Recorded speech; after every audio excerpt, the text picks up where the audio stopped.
Vamos começar? Senhores, olha só. Como vocês verificaram, esse happy hour, ele teve uma configuração diferente para vocês, porque nós temos prova domingo, né? Nós temos prova da FRN domingo, então eu voltei essas questões mais para a preparação a essa prova de domingo. Então, eu vou tratar de alguns assuntos. As questões são muitas para a quantidade de horas que eu disponho agora no happy hour. E assim, eu cheguei atrasado, não foi assim, foi culpa minha. Mas o problema, eu estava no médico. E aí o médico estava explicando, eu vou ter que fazer uma cirurgia, uma besteira. Mas enfim, eu estava lá e eu me atrasei por causa disso. E eu estava com preguiça de vir a pé, que era aqui no Hospital do Coração, de vir aqui pro IAP.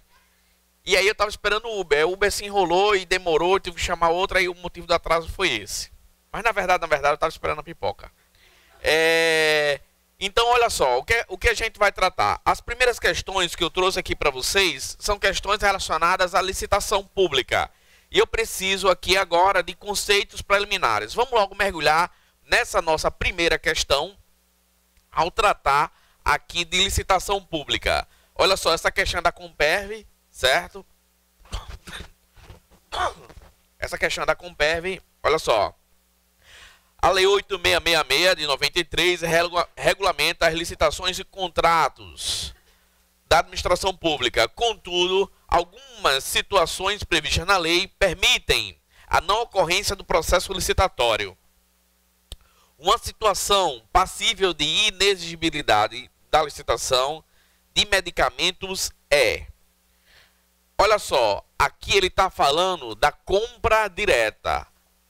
A regra que nós temos no procedimento de compras da administração pública, a regra é licitar. E essa licitação aqui, ela tem três finalidades. Ela tem aqui a escolha da melhor proposta, ela tem a promoção da competitividade. Tô de olho na minha castanha aí, viu? Proteção à isonomia e promoção do desenvolvimento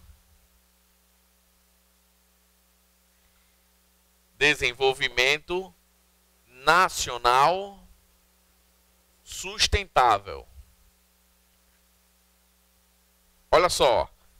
Aqui é a estrutura. Essa melhor proposta, ela está intimamente ligada com os tipos de licitação. E os tipos de licitação são de 4 espécies. Menor preço,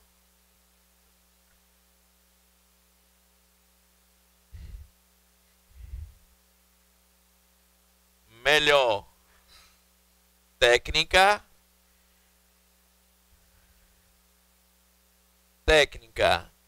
e preço, maior lance ou oferta. Esses tipos de licitação também vão se ligar a um princípio da licitação chamado princípio do julgamento objetivo. Porque eu tenho que levar em consideração esses critérios. Então, nós temos a configuração da licitação buscando essas finalidades. Então, se eu vou fazer licitação para a escolha da melhor proposta, só quando eu consigo ter competitividade é que eu consigo ter uma melhor proposta. Então, a melhor proposta está intimamente ligada com essa competitividade. Eu só alcanço melhor proposta com competição. Sendo que tem situações em que não existe competitividade. E existem situações que não tem competição. Se não tem competição, eu não posso abrir o processo de licitação. Então, aqui eu vou para as exceções a essa regra. As exceções a essa regra aqui que nós temos é a chamada compra direta, que é a compra sem licitação. E essa compra direta, ela dá lugar a dois institutos, dois perfis. O primeiro é a compra direta por inexigibilidade e a segunda é por dispensa. As duas, elas vão explicar a mesma consequência, que é comprar sem fazer licitação. Sendo que essa daqui, a licitação inexigível, ela é utilizada aqui logo de início, quando existe aqui inviabilidade de competição. Porra, aqui não vai ficar legal não. Deixa eu escrever de novo.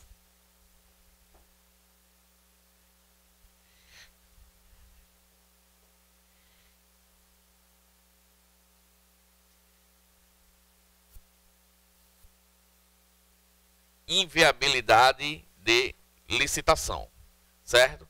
Inviabilidade de licitação.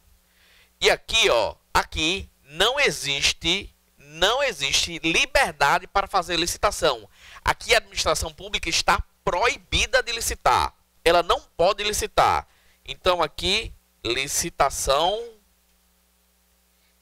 inviável. Licitação inviável. Tranquilo, né? E olha só aqui o que é que acontece. Nós temos na lei de licitação, no artigo 25, 3 hipóteses, que são os seguintes. Primeira, fornecedor exclusivo. Segundo, serviço técnico especializado. E 3, atividades artísticas. Essas 3 hipóteses aqui estão no artigo 25 da Lei de Licitação. E essas hipóteses aqui são meros exemplos. Então, o rol do artigo 25 é um rol meramente exemplificativo. Então, aqui você tem que colocar que o rol é exemplificativo. Rol exemplificativo. Fornecedor exclusivo, serviço técnico especializado e atividades artísticas. Então, nós temos a configuração da inexigibilidade com relação a essa estrutura. Tranquilo? Beleza, né? Na dispensa de licitação, aqui, enquanto forma de contratação direta,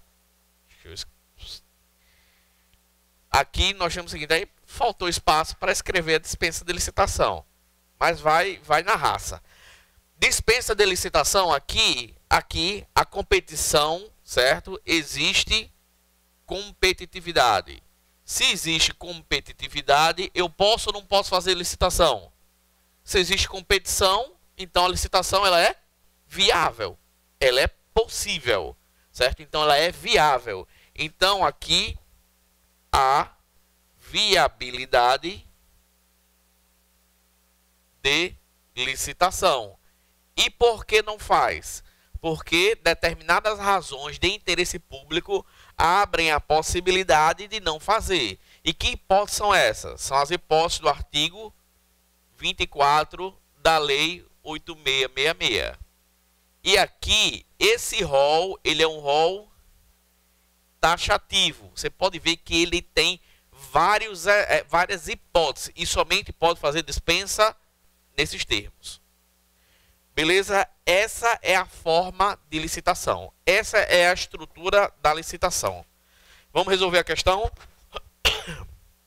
Olha só, aqui com relação à questão.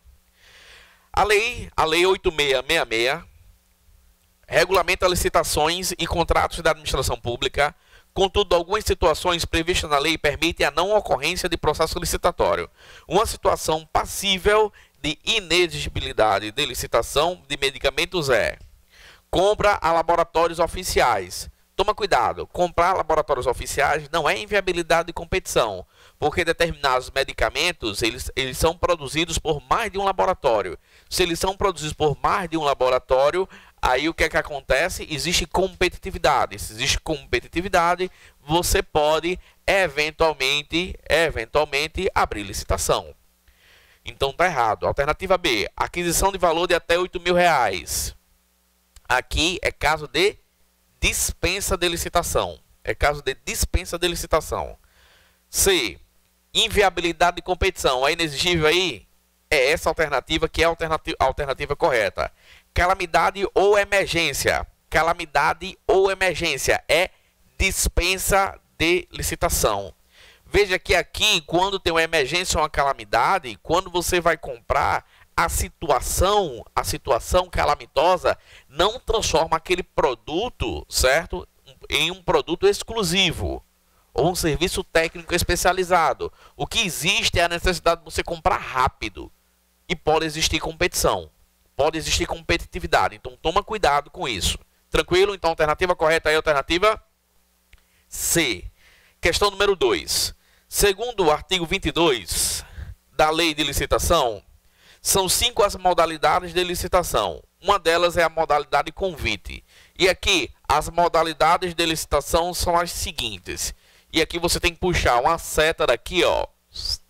Colocar que tipos de licitação é diferente de modalidades.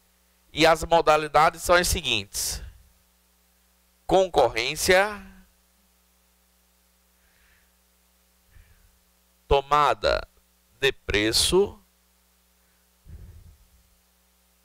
convite, concurso, leilão e pregão. Aqui são as modalidades de licitação. Essas daqui são os tipos de licitação. Toma cuidado para não confundir um com o outro, porque a banca é especialista em dizer é modalidade de licitação menor preço. Não é. É tipo de licitação. Então toma cuidado com isso. Tranquilo aqui? Beleza, né? Essas 5 primeiras, elas estão previstas na lei de licitação. E essa última aqui está prevista na lei 10.520. Vamos aqui às alternativas. Então aqui a nossa preocupação é com o convite. O convite é uma modalidade de licitação que eu vou mandar o instrumento convocatório, que aqui não é o edital. Eu não tenho um edital no convite, eu tenho uma carta convite. Eu mando a carta convite para empresas previamente cadastradas, que ela vai explorar, que ela tem uma área de atuação naquele ramo pertinente ao que eu estou pretendendo. Então eu mando o convite para ela para que ela me forneça o preço. E aí eu vou comprar ela. Eu mando aqui a licitação destinada a determinadas pessoas. Tem que ser no mínimo 3. Toma cuidado com o que eu vou falar agora. Na modalidade convite, você agora que está em casa, preste atenção para não perder essa questão domingo. Na modalidade convite, não existe publicação em diário oficial. Em todas as outras existe publicação no Diário Oficial, mas no convite não existe. Agora, isso não quer dizer, isso não significa dizer que o princípio da publicidade ele não está presente aqui na modalidade convite. Porque o princípio da publicidade, ele é observado de outra maneira. O princípio da publicidade é aquele princípio da administração pública que dá a ela a determinação dela ser transparente. E aqui na licitação, essa transparência, ela tem uma consequência muito densa com relação à promoção da competitividade e a proteção à isonomia. Porque eu só vou conseguir a melhor proposta se existe ampla competitividade. E eu só vou conseguir ampla competitividade se todos tomarem conhecimento do que eu pretendo comprar. Beleza? No convite, a publicidade ela é obedecida com a fixação do instrumento convocatório, chamado carta convite, no átrio da repartição. Se aqui o IAP fosse eventualmente uma repartição pública, o átrio seria essa sala, aqui onde tem a recepção, a lanchonete, e ela iria fixar a carta convite do mural para que as empresas venham e participem da licitação. Na modalidade convite, a participação, o desejo dela participar, tem que acontecer 24 horas antes do lançamento das propostas. Qualquer empresa pode participar, além daquelas 3 convidadas. Vamos às alternativas. 24 horas antecedentes. Passou de 24 horas, já não pode mais participar. Vamos agora. Alternativa A. Quaisquer interessados na fase inicial de habilitação preliminar comprovem possuir requisitos mínimos exigidos no edital. Essa situação aqui, ela se encaixa não no convite, mas na concorrência. Na concorrência. B. Interessados do ramo pertinente ao objeto, cadastrados ou não, escolhido em número de 3 pela unidade administrativa. É essa alternativa. É essa alternativa que é a alternativa correta. Alternativa C. Interessados devidamente cadastrados ou que atenderem a todas as suas condições exigidas para cadastramento até o terceiro dia anterior à data do recebimento das propostas. Essa daí é tomada de preço. Essa daí é tomada de preço. D. É até o terceiro dia. Muito obrigado. Não é o terceiro. Passou. Eu já ia me lascar aqui. Então, não é até o terceiro ano, é até o terceiro dia. Até o terceiro dia. D. Quaisquer interessados para escolha de trabalho técnico, científico ou artístico mediante instituição de prêmios ou remuneração aos vencedores conforme critérios constantes de edital público. Aí é concurso. O grande problema do edital concurso é o seguinte. Primeira observação. Esse concurso, a modalidade de licitação, não é o concurso público. Jamais. O concurso público está na Constituição Federal e na Lei 8.112. Não está na lei de licitação. Essa contratação de atividade artística, técnica ou intelectual, quando você contrata, você atribui premiação. E essa premiação, ela faz também com que aquele que participa e se sagra vencedor, ele renuncie os direitos autorais sobre aquele trabalho. Ele cede para a administração pública em troca do prêmio. Certo? Então, aquele trabalho que você participou, a administração pública vai explorar da forma como ela bem entender. Beleza?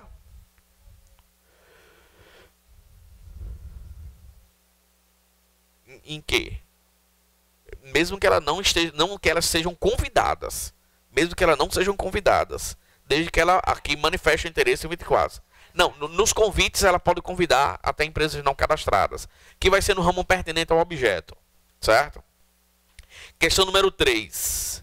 Entre os princípios informadores da licitação estão o procedimento formal, a publicidade, a igualdade entre os licitantes, a vinculação aos termos do instrumento convocatório e a adjudicação compulsória. Nesse contexto, o princípio da adjudicação compulsória não impede a administração pública possa adiar a contratação quando haja motivo para tal. O que é esse princípio da adjudicação compulsória? Ele significa que, ao terminar a licitação, aquele objeto que foi licitado, ele vai ser atribuído ao licitante vencedor, dizendo o seguinte: olha, licitante, se por um acaso eu vier a contratar, eu vou contratar contigo. Aí eu contrato contigo. Esse é o princípio da adjudicação compulsória. Não significa que a administração tem a obrigação de contratar, porque ela não tem. Mas se ela vier a contratar, ela vai contratar daquela empresa. E eventualmente a administração pública pode adiar. Olha, a licitação terminou, eu imaginei contratar daqui a 10 dias, mas eu vou adiar para 30 dias. Eu vou adiar para 40 dias. Eu vou adiar para 50 dias. Ela pode adiar? Pode. Até 60 dias ela pode adiar essa contratação. Após os 60 dias, ela ainda tem a obrigação de contratar a empresa licitante. Contudo, a empresa licitante é que vai dizer se quer ou não. Tranquilo? Esse é o princípio da adjudicação compulsória. Tá certo aí. Alternativa A já está correta. Vamos buscar aqui o erro dos demais. B. Publicidade impede que o conteúdo das propostas seja mantido em sigilo em qualquer momento do processo licitatório. Ele está dizendo aqui que o princípio da publicidade faz com que as propostas sejam públicas. Mas se a proposta for pública, eu nunca vou alcançar uma competitividade. Porque se eu estou aqui realizando uma competição com relação ao preço de algo e eu sei o preço do meu concorrente, por exemplo, eu vou comprar esse pincel aqui a Felipe, nosso artista aí que está nos filmando. Olha só o que acontece, R$1.000, R$1.000 por esse pincel. Se Felipe sabe qual a minha proposta e ele quer comprar pelo menor preço, ele quer vender para a administração pública pelo menor preço, ele vai lançar por quanto? R$ 999,99. Então, você saber a proposta das outras empresas torna inadequada a própria noção de competitividade. Certo? A própria noção de competitividade. Vamos à frente. Inclusive, devassar sigilo de proposta é crime, previsto na lei de licitação. C. Vinculação ao instrumento convocatório não se aplica ao julgamento das propostas, aplicando-se na etapa inicial da licitação. Falso, porque se aplica a todo o procedimento, inclusive ao procedimento de julgamento. Se você escolher o critério menor preço, você tem que comprar o menor preço. Imagine que eu quero comprar uma viatura lá para a administração pública. E recentemente eu fui solicitar uma viatura para a procuradoria. E aí eu fui mostrar os parâmetros que eu queria. Eu queria um carro 4 portas, um carro que poderia ser de qualquer tipo de combustível, um carro que ele teria que ter necessariamente uma mala grande, porque eventualmente, vez por outra, tem que carregar processo. E às vezes a quantidade de processo, tem processos que eu pego que são 30 volumes, 40 volumes, 50 volumes, e não dá para levar em qualquer carro. E então teria que ter um carro com a mala maior e tal. E aí veio as empresas licitantes para vender o carro. Aí aparece o primeiro veículo, o Corsa Classic, ainda vende? Não, que estava vendendo até um tempo desse, né? Mas assim, um carro sedã de entrada sendo vendido em torno de 60 mil reais. Um Civic sendo vendido por 90 mil reais. E o critério que eu escolhi foi menor preço, certo? E aqui chega uma proposta intermediária de um carro X por 61 mil reais. Esse carro X aqui, por 61 mil reais, é uma Ferrari, que a empresa está me vendendo por 61 mil reais. Veja, qual foi a menor proposta aqui? 60 mil. Eu vou comprar esse daqui. Mano, mas o cara está vendendo uma Ferrari por 61 mil reais, você não pode comprar? Não. Vinculação ao instrumento convocatório. Julgamento objetivo. Se você escolher o menor preço, lascou.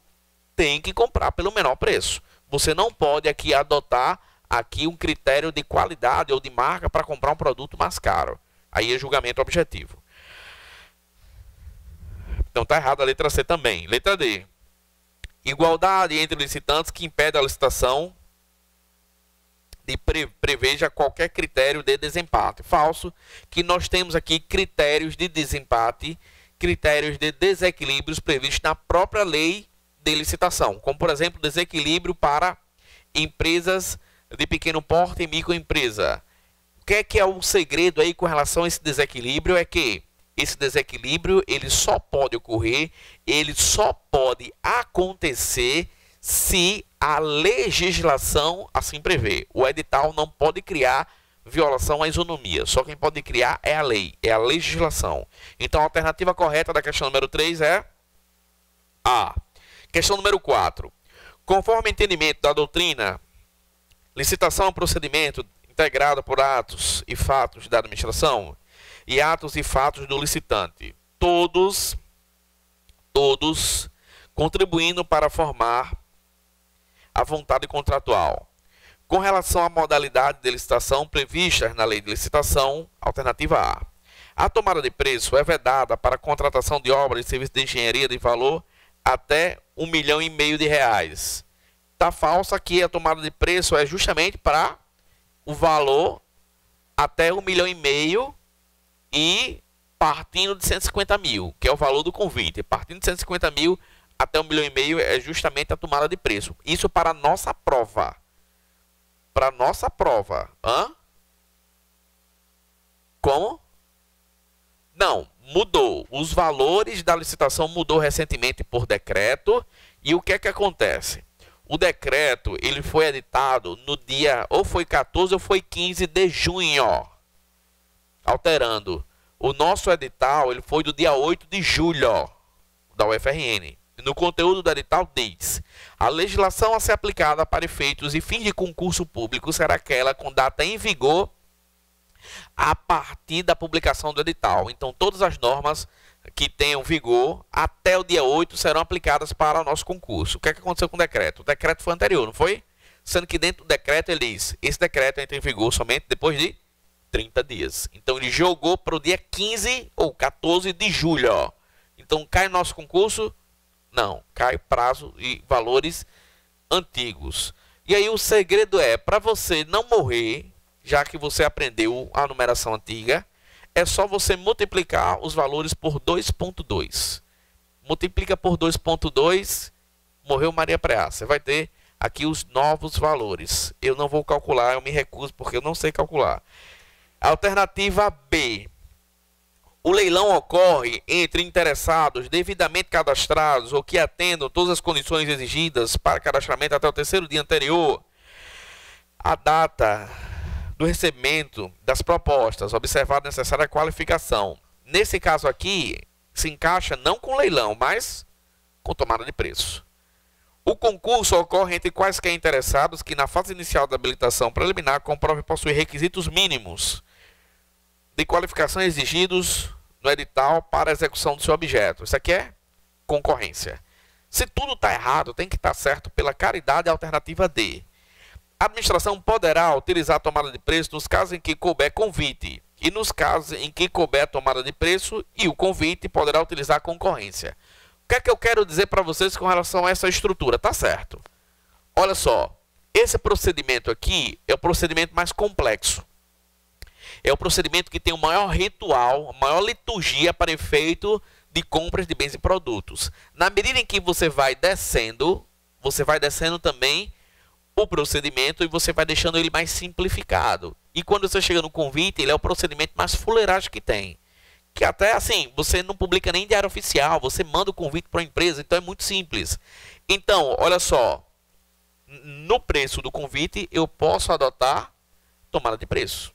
No preço, na tomada de preço, eu posso adotar a concorrência. E o convite também pode ser substituído pela concorrência. Porque a concorrência é a modalidade de licitação que substitui as duas outras. Certo? As duas outras. Tranquilo? Essa lógica aí também serve para processo administrativo disciplinar. Vocês aprenderam que a sindicância é para aplicar advertência e suspensão até 30 dias. E o processo administrativo disciplinar, ele se divide em dois. É o ordinário e o sumário. O sumário é para abandono, inassiduidade habitual e acumulação ilícita. E o PAD para as demais penalidades, que é suspensão além dos 30... Calma que eu estou recuperando fôlego. Demissão, cassação de aposentadoria, destituição de cargo comissionado. E aí o que é que acontece? Se eventualmente eu vou aplicar uma advertência a um servidor, eu posso começar um processo administrativo disciplinar. Se por acaso, eventualmente, eu precisar de um conjunto de provas maior. Olha só o que aconteceu. Eu já peguei casos de servidores em que ele faltou muito e aí caracterizou inassiduidade habitual. E aí ele era para ser demitido, sendo que tinham provas no meio do processo que precisavam ser verificadas. Aí você faz o quê? Converte o PAD sumário em PAD ordinário, para fins de investigação das provas. Então, o PAD ordinário ele substitui todos os outros. Ele substitui todos os outros, tanto o PAD sumário como a sindicância. Tranquilo aí, então, alternativa D. Próxima questão. Nos termos da lei, nos termos do artigo 37, inciso 21 da Constituição Federal, a realização do procedimento licitatório é a regra para a contratação pela administração pública, ressalvando, entretanto, a possibilidade de a legislação especificar os casos em que a licitação não será realizada.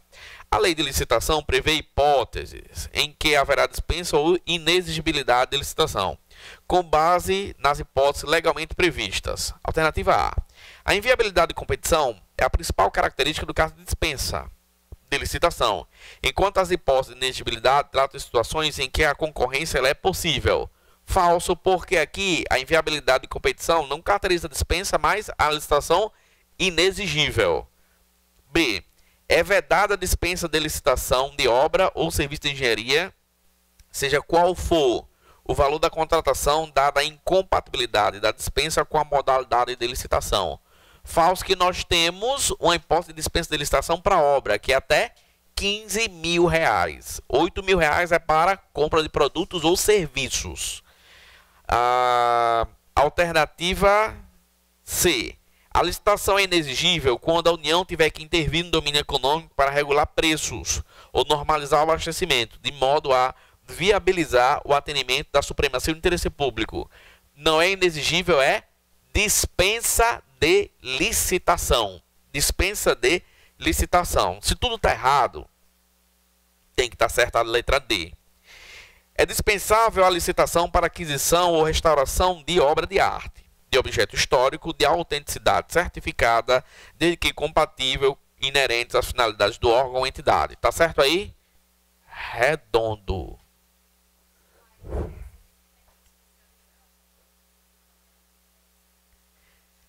Eis um belo de um problema. E eu resolvi hoje de manhã uma questão no MPU do CESP, cobrando justamente a pergunta. A colega está perguntando o seguinte: olha só, e a restauração, ela não poderia se caracterizar num serviço técnico especializado? Poderia, desde que eu verifique que aquele serviço é de natureza singular, de uma empresa de notória especialização e que não tenha outro profissional para realizar aquilo. Imagine agora o incêndio no Museu Nacional. Vão ter determinadas situações lá que eu vou ter que reparar, reconstruir, e vai ter determinados profissionais que somente eles vão fazer aquela restauração. Então tem que contratar eles por inexigibilidade de licitação, sem dúvida alguma, certo? Sem dúvida alguma. Excelente pergunta, doutora. Vamos à frente. 6. O pregão regido pela Lei 10.520 é uma modalidade de licitação bastante utilizada pela administração pública. Sobre essa modalidade de licitação, analise as afirmativas a seguir. Inciso 1º. Permite especificações excessivas do objeto da licitação, ainda que limite a competição dadas as suas peculiaridades. Falso. A especificação do objeto aqui é comum, especificação genérica, simples, porque o objeto pretendido pelo pregão é um objeto caracterizado como comum. Então o item 1 está errado. Item 2. Somente pode ser utilizada para aquisição de bens ou serviços comuns, qualquer que seja o valor estimado da contratação. Tá certo. O pregão, ele não tem critério preço. O pregão não tem critério preço. As demais licitações têm. A tomada de preço, a concorrência e o convite, o critério, regra geral, é pelo critério preço. O pregão não.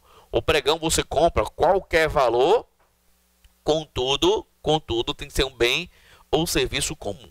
E aqui você tem que ver, a regra é que o tipo de licitação da modalidade pregão é menor preço. Tranquilo? Menor preço. Sendo que tem uma exceção. Uma exceção. Sabe qual é a exceção? Presta atenção. Compra de bens e produtos de informática. Que nesse caso aí, o tipo de licitação, mesmo na modalidade pregão, tem que ser a técnica e preço. Vamos à frente. 3. Item 2, então, está certo. Item 3. Pode ser realizada por meio de recurso de tecnologia da informação nos termos de regulamentação específica.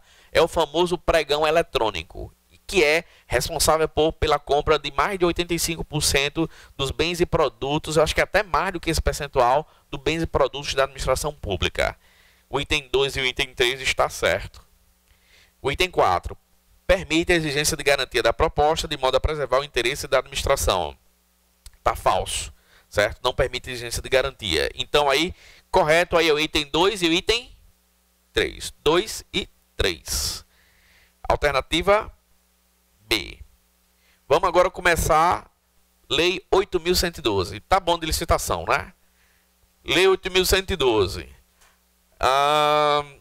Um servidor estável retornou o cargo anteriormente ocupado após constatada em estágio probatório sua inabilitação para outro cargo. Com base nas disposições expressas no regime jurídico dos servidores públicos da União, Lei 8.112, o servidor será... Senhores, rapidão, deixa eu só apagar aqui. Vamos fazer uma revisão geral de provimento.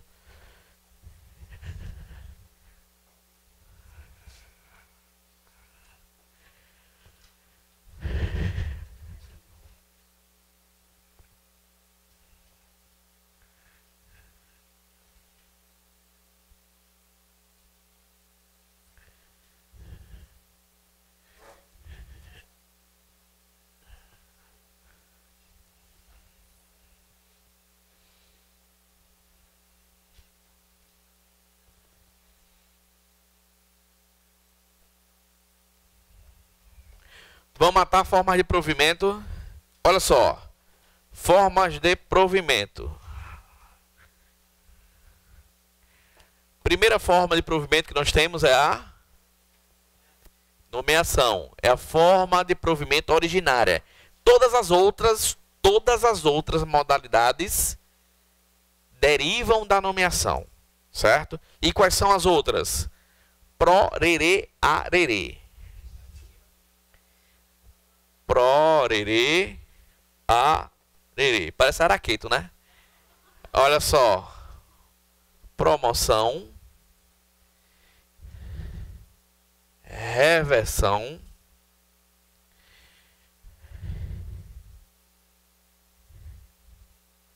Readaptação.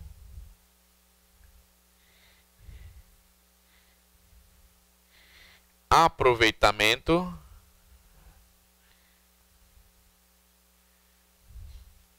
Reintegração. E a última,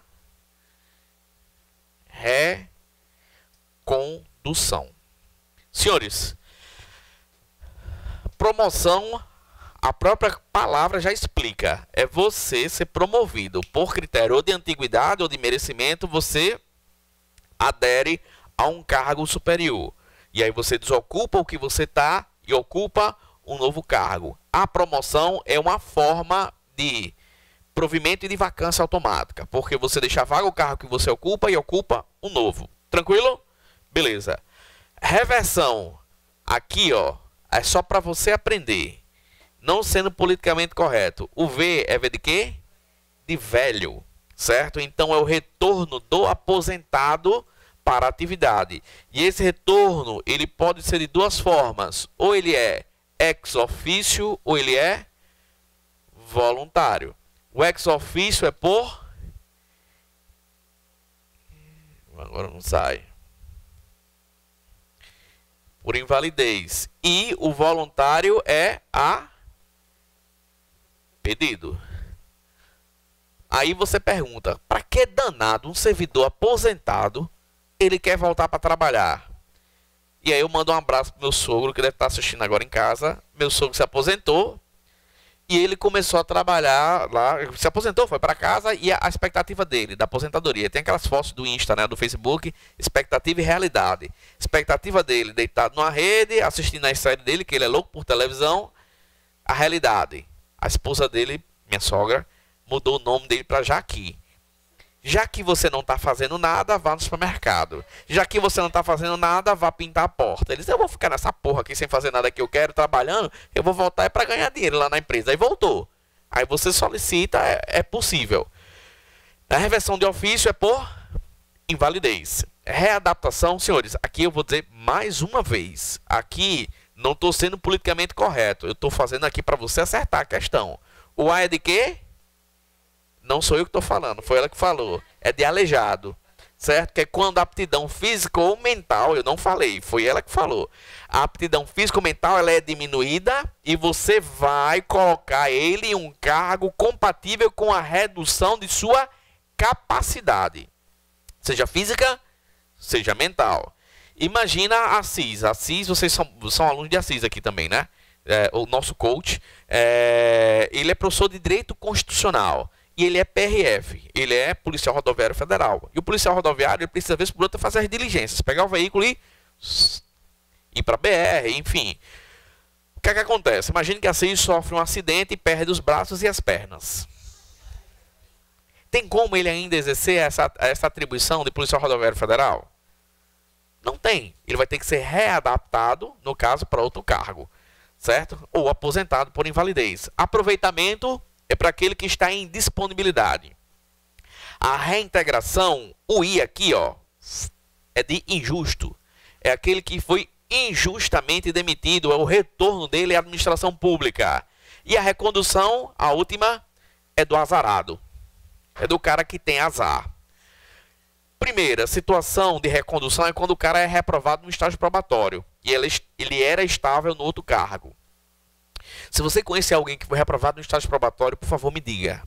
Que eu preciso dar um exemplo, que eu não consigo dar. Porque ninguém é negado ao estágio probatório. Conhece um? professor da universidade, me deu o telefone dele, eu preciso conversar com ele.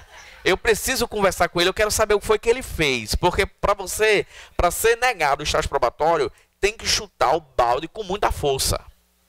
Oi? Não fazendo nada, ele passa. Ele não fazendo nada, ele passa. O cara, para fazer... Não, tem que ser... Não, eu tô falando aqui o que acontece, não o que é para ser.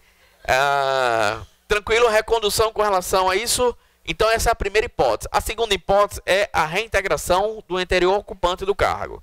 Aí também é reconduzido. Nessa situação aqui, nessa situação desse cargo aqui, o que é que nós temos? Nós temos a configuração, cara, aqui de uma recondução. Alternativa correta, alternativa B. Felipe, nós vamos aqui até que horas?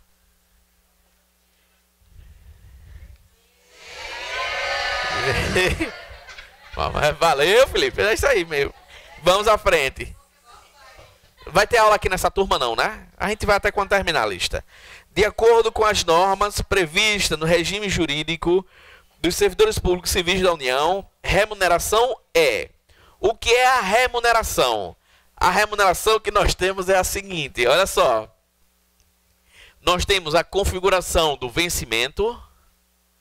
E o que é o vencimento? O vencimento é a contraprestação fixada em lei para remunerar o servidor pelas suas atribuições. Isso é o vencimento.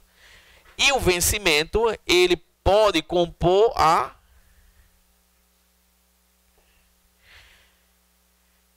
remuneração. E a remuneração é vencimento mais vantagens.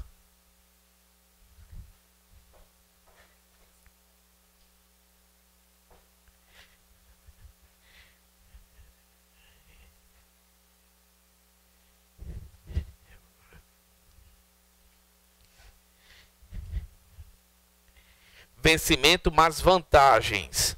E quais são essas vantagens nos termos da lei, 8.112? Indenização, gratificações e adicionais. A própria lei fala que as indenizações não se incorporam à remuneração sob qualquer efeito.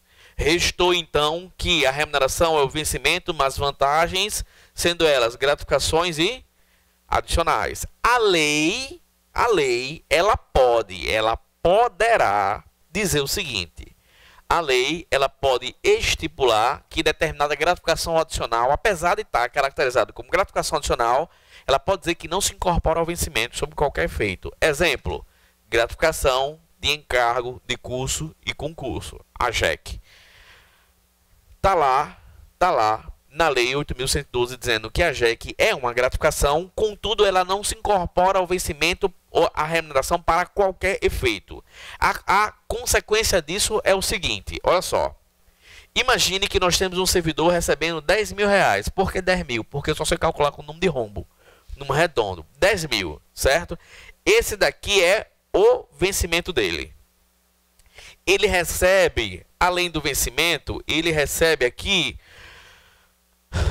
uma retribuição por cargo em comissão. Ele recebe 5 mil reais. Cargo em comissão. Tranquilo? Beleza. Ele recebeu aqui, bora botar aqui, cargo em comissão. Ele recebeu aqui também, no mês de dezembro, vamos imaginar que essa remuneração dele aqui é do mês de dezembro. Z. Isso aqui é um Z. É um Z. Isso aqui depois de muita caligrafia. Vencimento, que é a remuneração do cargo comissionado, sendo que no mês de dezembro também ele foi convocado para outro ponto do território nacional em caráter temporário. Recebeu o quê? Diária, no valor de R$ 1.600. Tranquilo, né? E ainda ele participou do concurso da UFRN, da banca, para corrigir os recursos da prova. E aqui ele recebeu 12 mil reais de gratificação de encargo de curso ou concurso. Não é pouco não, AGEC, viu? Você dá uma aulinha na administração pública, você ganha a hora-aula muito alto. Lá no IF não é tão alto, mas a hora lá de GEC é R$100. R$100 hora-aula. Você dá 3 horas, assim, é R$300. Lá na Procuradoria Federal, a nossa hora-aula, quando a gente dá algum curso para os servidores ou para os procuradores, é R$500 hora-aula. Certo? R$500. E aí, toda vez que eu sou convidado para dar uma palestra, um curso, é sorriso de canto a canto da boca, né? Recebendo R$500 hora-aula, quem é que não quer? Então, olha só, a grande pergunta é, isso tudo que eu estou dizendo aqui para vocês, se incorpora ou não ao vencimento, ele se refere ao seguinte, a gratificação natalina, 13º salário. Você recebe em dezembro a gratificação natalina e você recebe com base na remuneração de quê? De dezembro. Você vai fazer a dobra, você vai dobrar, sendo que você vai dobrar somente a remuneração do servidor. O que é que você dobra aqui? Vencimento dobra? Dobra. Carro comissionado dobra? Dobra. Diária dobra? Não dobra. Cheque dobra? Também não. Certo? Porque essas duas aqui não se incorporam ao vencimento e não se transformam em remuneração. Beleza? Tranquilo? Vamos à frente. Deixa-me ver aqui. Estamos onde? Beleza. A soma do vencimento do cargo efetivo com as diárias e vantagens pecuniárias estabelecidas em lei. Falso, porque aqui o vencimento é somente a contraprestação fixada em lei. B. O vencimento do cargo efetivo acrescido das vantagens pecuniárias permanentes estabelecidas em lei. Certo? Olha só, isso aí é o conceito de remuneração, tá certo? Veja que está pedindo aí o conceito de remuneração, que é justamente esse conceito que eu deixei aqui para vocês. E aí o resto ele vai travar. C. O vencimento do cargo efetivo acrescido do auxílio moradia, das diárias, das retribuições e da ajuda de custo. Tá falsa, porque auxílio moradia é indenização, diária é indenização, ajuda de custo é indenização. Certo? Alternativa D. A soma das vantagens pecuniárias permanentes estabelecidas em lei com as gratificações e adicionais. Não é a soma das vantagens, é o vencimento mais vantagens. Alternativa D. Localizou aí? Pensar que... Beleza. Então a alternativa correta é a alternativa B. B de bola. Questão número 9. A Lei 8.112 prevê reposições e indenizações ao erário podem ser parceladas a pedido do interessado, sendo que o valor de cada parcela se limita a, no mínimo, 10%. 10%. Certo? 10%. 10. Um servidor lotado na Universidade Federal do Rio Grande do Norte opera com substâncias radioativas. À luz das normas expressas da Lei 8.112, esse servidor deve ser submetido a exame médico a cada 6 meses. A cada 6 meses. 11. Até agora tá, você vê mais ou menos a estrutura da prova Comperv, né? Fácil, fácil. Fácil, fácil. A mamão com açúcar. É só leitura de lei seca, pelo menos a matéria de direito administrativo. Manteiga no pão, né? Segundo, dispõe a Lei 8.112, a partir do registro da candidatura até o 10º dia seguinte ao da eleição, o servidor fará jus à licença para atividade política, assegurado os vencimentos do cargo somente pelo período de 3 meses. Veja que essa licença não é de 3 meses. Toma cuidado, é de até 3 meses. Certo? É de até 3 meses. Porque aqui vai depender do registro da candidatura. Essa escolha dele da convenção partidária até o registro da candidatura vai estar submetida à legislação eleitoral, que pode mudar ano após ano, que pode colocar esse período que mediar entre um e outro, pode colocar 6 meses ou 8 meses, sendo que a lei estipulou que o máximo da licença dele é de 3 meses, limitados a 3 meses. Se a legislação eleitoral chegar e reduzir para um prazo entre a escolha na convenção e o registro de candidatura de 1 mês, a licença será de quanto tempo? 1 mês. Vamos à frente. O processo disciplinar pode ser revisto a qualquer tempo, a pedido ou de ofício, quando se aduzirem fatos novos ou circunstância suscetíveis a justificar a inocência do punido ou a inadequação da penalidade aplicada, à luz das disposições previstas na Lei 8.112, a comissão revisora deverá concluir os trabalhos dentro do prazo de 60 dias. Na sindicância, tem quanto tempo? 30 prorrogável por 30. Sindicância 30 por 30. No PAD sumário é 30 por 15. E no PAD ordinário é 60 por 60. 60 por 60. Considerando expressamente o que dispõe o regime jurídico dos servidores públicos civis da União, analisa as afirmativas a seguir. Conceder-se-á auxílio moradia ao servidor, ainda que seu cônjuge ou companheiro ocupe imóvel funcional. Falso. Não pode. Não pode. Aliás, só pode juiz. 2. Mas eu falo isso com inveja, viu? Porque eu não recebo auxílio moradia. A exoneração de cargo efetivo dar-se-á a pedido do servidor ou de ofício. Beleza, né? Ou é a pedido ou é de ofício. 3. O vencimento é retribuição pecuniária pelo exercício do cargo público com valor fixado em lei. Vencimento. Contraprestação fixada em lei. 4. Vantagem pessoal nominalmente identificada, a VPNI, está excluída das revisões gerais de remuneração dos servidores gerais, dos servidores públicos federais. Falso. Então o item aí é o item 2 e o item 3. Alternativa C. Questão número 14. Com base nas disposições previstas no regime jurídico dos servidores públicos civis da União, um servidor que fizer juízo adicional de insalubridade e periculosidade vai receber 1. Vai fazer a opção. E aqui ele só recebe se ele estiver naquela circunstância em grau de habitualidade. Ele tem que estar exposto a uma situação de insalubridade ou periculosidade de forma contínua, de forma habitual. Tem que ser habitual. Se a habitualidade ela é interrompida, então o nosso servidor ele deixa de receber. Beleza? Então ele tem que optar por cada um deles. Optar por um deles. Alternativa C. 15. Um servidor ativo em débito com o erário foi demitido após um processo administrativo disciplinar. À luz do que dispõe a Lei 8.112, esse servidor deverá quitar o débito no prazo de 60 dias. 60 dias. 16. Considerando as normas expressas do regime jurídico dos servidores públicos civis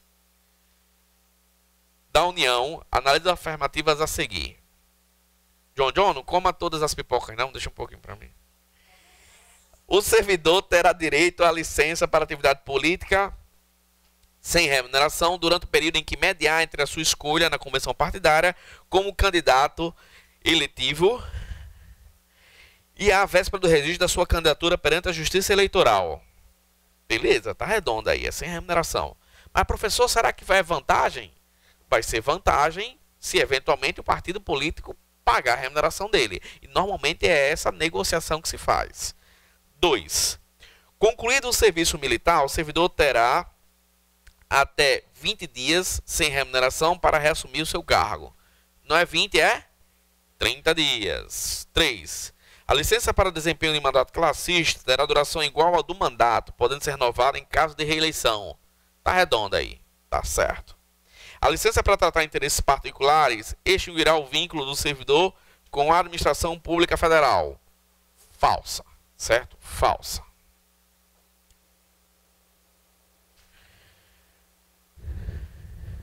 Falsa. Senhores, rapidinho.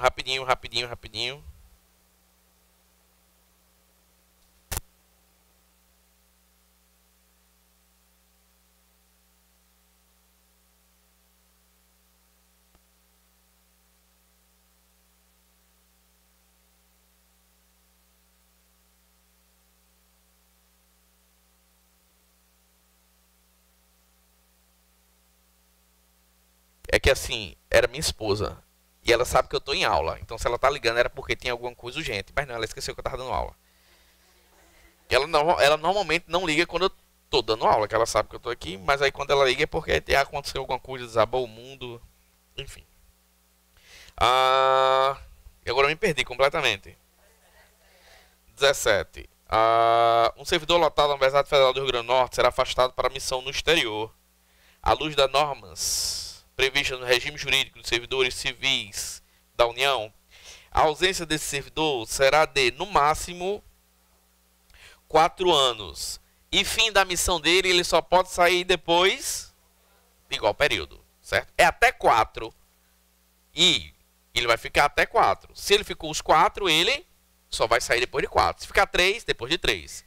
E assim sucessivamente. A não ser que ele pague toda a despesa que a administração teve. Beleza? Questão de número 18. O prazo previsto no regime jurídico C. Os prazos previstos no regime jurídico dos servidores públicos civis da União serão contados. Esse daqui é um artigo que sabe onde é que está? No final, depois da seguridade do servidor público, tem lá disposições gerais e transitórias. Está lá um artigo, que é algo que nunca ninguém desbravou. Porque assim, quando você vai falar o que é cargo público, o que é servidor público, forma de provimento, da posse para o exercício tem quantos dias, do exercício, da nomeação para posse tem quanto, isso todo mundo lê, todo mundo estuda, mas a parte final ninguém pega. E aqui, olha só, os dias serão dias corridos. Os prazos previstos na Lei 8.112 serão dias corridos, excluído o dia do começo, incluindo-se o dia do fim. A alternativa correta é a alternativa D. Em dias corridos, excluindo-se o dia do começo e incluindo-se o dia do vencimento, ficando prorrogado para o primeiro dia útil seguinte o prazo do vencimento em que não haja expediente. É essa a alternativa correta. Somente quem sabe disso é vocês aqui do Happy Hour e a galera de casa da internet. Ninguém mais sabe. Ninguém mais sabe.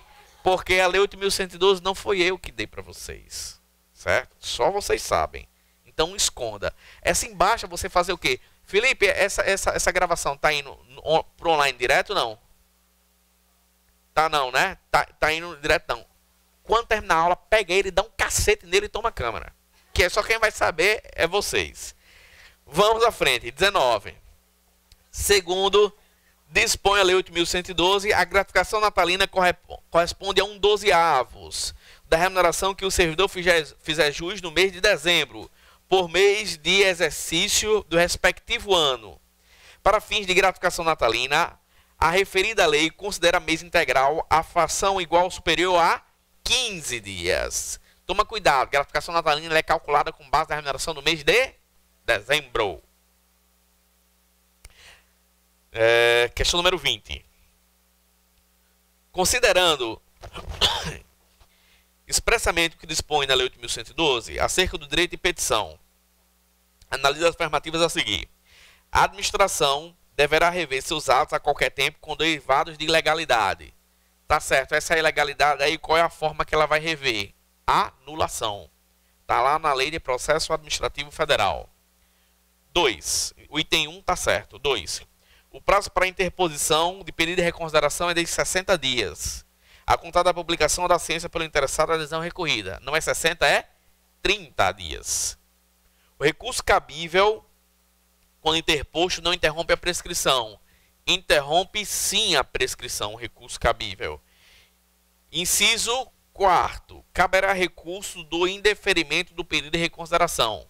Cabe. O item 1 e o item 4, eles estão corretos. Só mais duas questões da Lei 8.112 para depois entrar em improbidade administrativa. A instauração de inquérito administrativo é letra D. D de dado. A instauração do inquérito administrativo e o julgamento são fases do processo administrativo disciplinar. À luz das disposições expressas da Lei 8.112, a autoridade julgadora proferirá sua decisão no prazo de 20 dias. 20 dias. Contado aí da data do recebimento do processo. Toma cuidado aí que eventualmente a banca coloca vai ser 20 dias contado do fato. Vai ser 20 dias contado da instauração do processo. Não, é 20 dias a partir do recebimento dos autos pela autoridade julgadora. 22. Última questão da Lei 8.112. Considerando que expressamente dispõe o regime jurídico dos servidores públicos e civis da União, quanto ao regime disciplinar e o processo disciplinar, analisa as afirmativas a seguir. Entende-se por inassiduidade habitual a falta ao serviço sem causa justificada por 40 dias interpoladamente durante o período de 12 meses. Falso é 60 dias de forma interpolada. 2. Configura abandono de cargo, ausência intencional do servidor ao serviço por mais de 30 dias consecutivos. Tá certo. Mais de 30 dias consecutivos. 3. Abertura de sindicância ou instauração de processo disciplinar não interrompe a prescrição. Falso porque interrompe. E essa prescrição é de quanto tempo? O ano é 1825. São 180 dias para advertência, 2 anos para suspensão e 5 anos para o resto. 5 anos para demissão, cassação de aposentadoria, destituição de cargo comissionado. Vamos à frente. Ação disciplinar referente à penalidade de suspensão prescreverá em 2 anos, a contar da data que o fato se tornou conhecido. Tá certo. Então o item 2 e o item 4 estão corretos. Vamos lá resolver improbidade? Tem tempo, não tem? Tem. Felipe disse. Vamos lá resolver. O prefeito de determinado município utilizou recursos do Fundo de Manutenção e Desenvolvimento da Educação Básica e Valorização dos Profissionais da Educação. Vocês podiam resumir esse nome, né? Para pagamento de professores e para a compra de medicamentos e insumos hospitalares destinados à assistência médica e odontológica. Das crianças em idade escolar do município. Mauro, chefe do setor de aquisição da prefeitura, propositalmente, ou seja, com dolo, permitia que o estoque de medicamentos e insumos hospitalares chegasse a 0 para justificar a situação emergencial e dispensar indevidamente a licitação, adquirindo os produtos e preços superfaturados da empresa Y que pertencia à sua sobrinha. Olha Mauro fazendo merda. Que desconhecia do esquema fraudulento, ou seja, a sobrinha dele não sabia. A respeito da situação hipotética apresentada e dos aspectos legais doutrinários a ela relacionados, julgo o item a seguir. A conduta de Mauro constitui improbidade administrativa. Constitui ou não constitui? Qual é a modalidade? Enriquecimento ilícito, prejuízo erário, violação a princípios ou aplicação irregular de benefício fiscal ou tributário?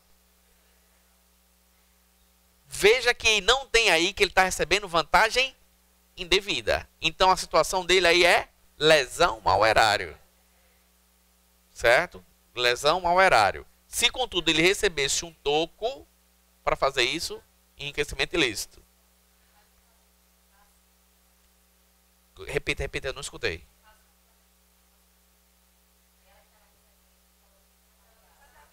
Mas ela não sabia e ela não estava dando um benefício financeiro a ele. Nessa questão não está dizendo isso. Então você não podia subentender que ele estava recebendo uma vantagem devida porque estava vendendo a sobrinha. Ele estava vendendo superfaturado e ser a sobrinha dele é só uma particularidade que a banca queria pegar a gente nisso. Se ela não. É dolo ou culpa do servidor. Ela não sabia. Como ela não sabia, ela iria para a modalidade culposa e ela ia vender, certo? Ela não incide. Beleza? Questão, então, ela constitui a improbidade administrativa. Então, está verdadeira. A questão não precisa nem avançar nisso que a gente está discutindo. Mas a questão é verdadeira. 24. As normas que descrevem os atos de improbidade são aplicáveis no que couber àquele que, mesmo não sendo agente público, induza ou concorra para a prática de ato de improbidade, ou dele se beneficie sob qualquer forma, direta ou indireta. Veja aqui, o que é que acontece? Essa situação aqui de induzir ou concorrer é do particular, certo? É aquele que está na conduta de induzir ou concorrer. Induzir é induzir quem? Concorrer com quem? Então você veja que os verbos sempre vão apontar aqui o quê? Sempre vai apontar a participação de um servidor. Sempre eu vou ter um servidor ao lado do particular. O particular ele não pratica improbidade só. Ele tem que praticar ao lado de um servidor. Se por um acaso ele vai agir só, não é improbidade. É crime contra a administração pública, mas não é improbidade. Para ser improbidade tem que estar em conluio, auxiliando, induzindo ou concorrendo. Beleza? Tranquilo, né? E outra coisa, oi? Essa questão tá certa. E outra coisa, preste atenção. Aqui a configuração de quem é servidor público para efeito de improbidade administrativa é qualquer um que tenha vínculo com a administração pública. Pode ser servidor, empregado público, estagiário, voluntário, terceirizado. O voluntário, qualquer um. Qualquer um. Pouco depende da configuração de ser servidor. Ele pode ser servidor efetivo ou comissionado. Pode ser empregado público, né? Ele pode ser aqui estagiário, voluntário, qualquer um. Mesmo que seja de forma graciosa e gratuita. Eu acho que vocês já receberam na casa de vocês as cartinhas para o próximo domingo. Esse que vem o outro. Das eleições. A Justiça Eleitoral vem convidá-lo para, de uma forma digna, você participe dos festejos da democracia. Venha ser mesário. Convoco para ser mesário ou fiscal. Certo? Foi? Já teve treinamento e tudo, né? Foi convidado. Se lascou, não foi? Beleza. Olha, também foi. Beleza. Beleza. Vamos à frente. 25. Questão número 25. A última questão. O regime jurídico administrativo é composto por inúmeros normativos que conferem unidade ao direito administrativo brasileiro. Majoritariamente, a doutrina apresenta essas normativas como princípios. O artigo 37, caput, da Constituição Federal de 1988 expõe que a publicidade é princípio da administração pública. Sobre esse princípio, a Constituição determina que, olha só, o que é publicidade? A publicidade ela tem um conceito básico e um conceito avançado. O conceito básico, preste atenção a galera que está em casa, publicidade é sinônimo de transparência. Eu tenho que ter uma ideia que a administração pública ela tem que ser transparente, a ideia de uma grande casa de vidro. Eu tenho que tudo enxergar que está acontecendo dentro da administração pública. Então, nos processos de tomada de decisão, a administração pública tem que divulgar tudo para que todos da sociedade consigam acompanhar e assim fiscalizar. Esse é o primeiro conceito de publicidade. Sendo que a publicidade tem um conceito mais avançado que é com a publicidade que eu dou eficácia aos atos administrativos. É a partir da publicação no Diário Oficial que os atos vão gerar seus regulares efeitos. É o que acontece com vocês. Vocês vão passar no concurso do FRN, o edital vai ser homologado, mas eu preciso de um ato posterior que é publicação da nomeação no Diário Oficial. É a partir daí que vai começar o prazo de 30 dias para a posse e depois da sua posse os 15 dias para a entrada em exercício. Então, aqui nós temos a publicidade com duas consequências. Uma como transparência e outra como eficácia.